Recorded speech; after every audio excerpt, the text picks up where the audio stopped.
Jaga prokes.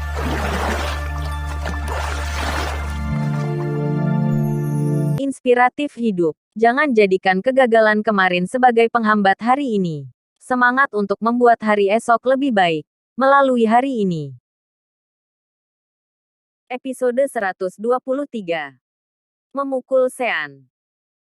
Air mata indah Cynthia jatuh di tas Chanel yang diberikan Sean padanya.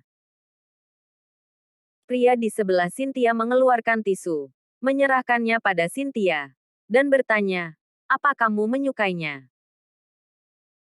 Cynthia menerima tisu itu dan menyeka air matanya sambil berkata, "Aku sudah melakukan kesalahan padanya." Tapi, dia tidak hanya tidak menyalahkanku, tetapi juga memaafkanku dan membiarkanku tetap menjadi wapresdirnya. Dia sangat baik padaku. Bahkan di saat-saat terakhir pengunduran dirinya sebagai presdir, dia menunjukku untuk mengisi posisi presdir. Saat terakhir kali dia dikepung keluarga Wangsa, aku tidak bisa membantunya. Kali ini dia ditindas keluarga Liono dan keluarga Pangestu. Tapi lagi-lagi aku tidak bisa berbuat apa-apa. Lanjut Cynthia. Jika bukan karena kemurahan hatinya. Sejak awal aku, Cynthia Yandra, tidak akan bisa menjabat sebagai presdir. Dia yang sudah memberikan semua yang aku miliki sekarang. Tidak. Aku harus membantunya. Semakin Cynthia berbicara, emosinya semakin meluap. Dia merasa bahwa Sean adalah pria terbaik yang pernah ditemuinya.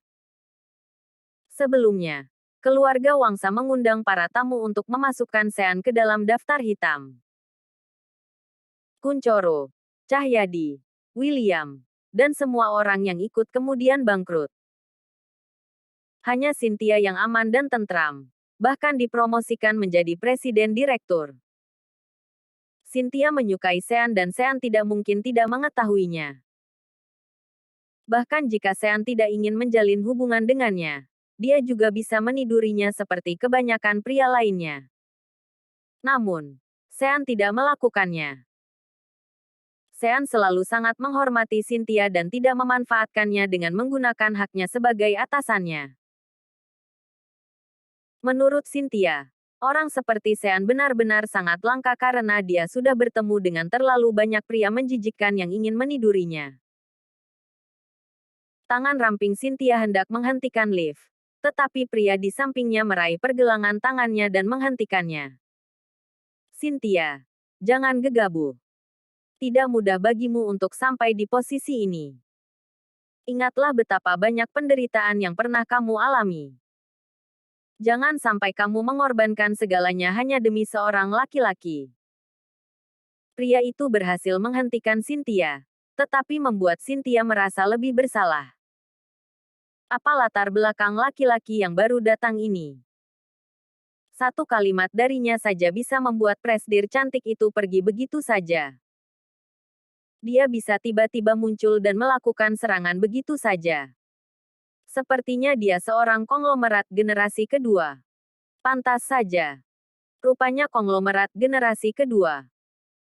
Jika tidak, mana mungkin dia bisa berbicara dengan begitu arogan seperti itu. Aku rasa aset yang dimilikinya setidaknya 200 miliar. Terlalu sedikit. Aku rasa mungkin 1 triliun. 1 triliun. Tanda seru. Sinting. Bukankah butuh seumur hidup untuk menghabiskan uang sebanyak itu? Di restoran Blossom Valley, para pelanggan lain sedang memperbincangkan yoga. Kebanyakan dari mereka adalah orang biasa dengan gaji bulanan 8 atau 10 juta. Mereka hanya memiliki pengetahuan yang sangat sedikit mengenai para orang kaya. Di mata mereka, 200 miliar sudah berada di luar jangkauan mereka, apalagi ratusan triliun. Mereka tidak berani untuk membayangkannya dan merasa uang sebanyak itu benar-benar berada jauh dari kenyataan. Hanya saja, uang sebanyak ratusan triliun adalah angka yang sangat realistis bagi keluarga kaya seperti Sean dan Yoga. Setelah Cynthia pergi, Yoga berjalan mendekati Sean dengan angkuh dan berkata, "Sean, Apa kamu tahu siapa aku? Tentu saja Sean tahu siapa binatang ini. Dia adalah bajingan yang sudah melecehkan istrinya. Sean teringat foto yang ditunjukkan Yuana padanya waktu itu. Di foto itu, Yoga memeluk Giana dengan sangat mesra. Karena waktu itu Giana mengenakan rok pendek, bisa dibilang tangan Yoga sudah mengambil kesempatan dengan memegang paha Giana. Saat ini Sean sangat ingin menghancurkan tangan kanan Yoga. Namun, dia tahu dia tidak bisa melakukannya. Tindakan gegabah hanya akan merugikannya. Masuk penjara hanya karena emosi sesaat bukanlah pilihan yang tepat. Sebelum Sean mengatakan apapun, Cahyadi menghampirinya dengan arogan. Sean, buka matamu dan lihat dengan jelas. Dia adik sepupuku. Konglomerat generasi ketiga. Keluarga Liono dari Banten. Kamu sendiri pernah menjadi presdir sebentar. Jadi seharusnya kamu seberapa hebatnya keluarga kami, kan? Kata Cahyadi. Yoga menyahut. Sean, awalnya aku tidak mengenalmu sama sekali dan tidak perlu menindasmu. Apalagi membuatmu bangkrut. Tapi, kamu berani-beraninya berkata bahwa kamu suka mempermainkan wanita keluarga Liono. Bukankah menurutmu seharusnya aku menghajarmu karena perkataanmu ini? Hah? Tanda seru. Sean melirik Cahyadi. Lalu menjawab. Aku tidak pernah mengatakan itu. Untuk membalaskan dendamnya pada Sean, tampaknya Cahyadi sudah mengatakan banyak hal buruk tentang Sean selama di Banten. Dia sengaja membuat keluarga Liono marah agar keluarga Liono maju melawan Sean. Cahyadi merasa gelisah dan segera menunjuk Sean sambil berkata, jelas-jelas kamu pernah mengatakannya. Aku mendengarnya dengan telingaku sendiri. Dasar pengecut. Berani berkata, tapi tidak berani mengaku. Haha. Kamu takut mengakuinya karena sekarang kamu bukan presdir lagi. Tuduh Cahyadi.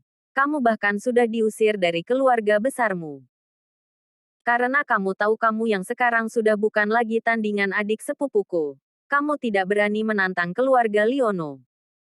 Kamu ini lelaki atau bukan? Tanda seru. Sean menatap Cahyadi dengan tatapan yang membunuh. Tidak peduli sebagai seorang gelandangan miskin atau seorang presdir. Aku, Sean Yuwono, tidak pernah menyangkal apa yang pernah aku katakan. Yoga jelas tidak bodoh.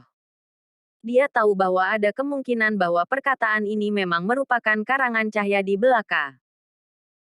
Namun, sekarang Cahyadi berada pihak yang sama dengannya sehingga dia tidak mungkin menyalahkan Cahyadi. Oke.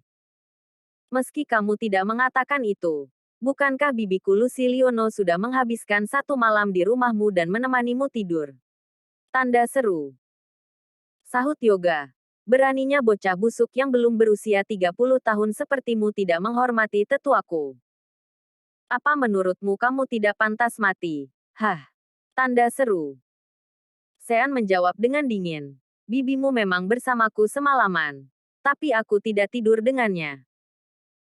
Aku juga tidak menyuruhnya. Tapi dia yang memohon padaku untuk bisa tetap tinggal. Dia sendiri yang menawarkan diri untuk tinggal bersamaku semalaman. Cahyadi merasa sangat malu ketika melihat semua orang yang ada di sekitarnya mendengarkan perkataan Sean. Kamu. Omong kosong. Kamu sudah meniduri ibuku. Tapi kamu masih bilang ibuku sendiri yang menawarkan diri. Tanda seru. Aku akan membunuhmu. Cahyadi yang emosi pun menghampiri Sean dengan tinjunya. Namun, bagaimana mungkin tinju orang biasa bisa mengenai Sean?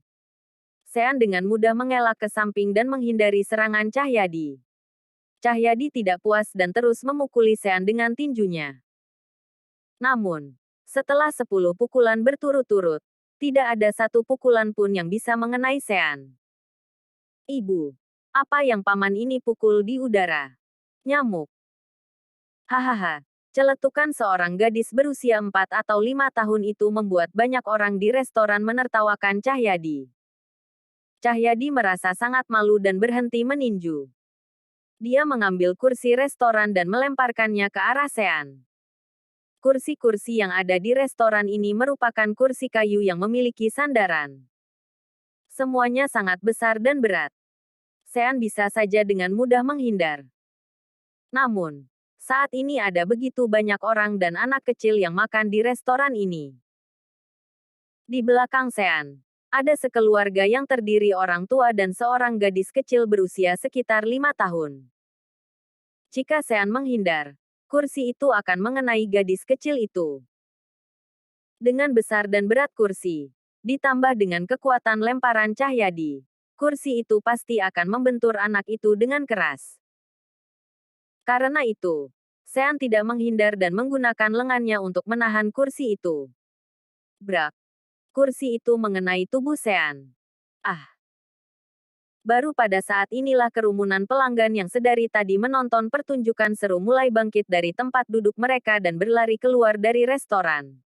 Brak! Dalam kekacauan ini, Cahyadi kembali mengambil kursi kedua dan melemparkannya pada Sean.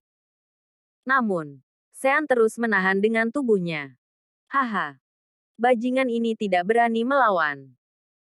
Yoga tersenyum, mengambil garpu dari meja makan, dan menyembunyikan garpu itu di tangannya. Terima kasih sudah mengikuti channel Wan dan Putra Orsia. Jangan lupa subscribe, like, and share.